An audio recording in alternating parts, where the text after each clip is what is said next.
Yo guys, what's up? How's it going? So it looks like the cryptocurrency recovery is underway, led by Polygon and Seller. So, before Seller gets too out of control, I want to get some more. Alright?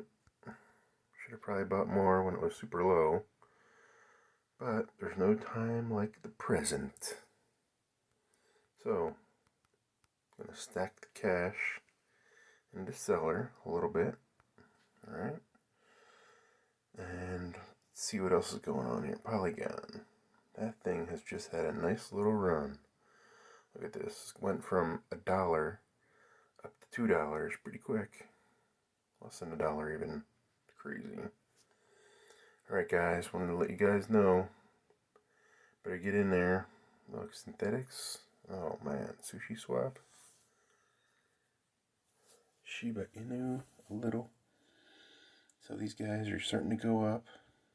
It's looking good. Come on, Dogecoin. We need you to go up again. Ooh, looks like a little bit of a correction here in a minute.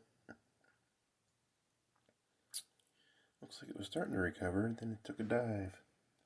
Wonder if there's another tweet by Elon. Alright guys, let me know what you guys think.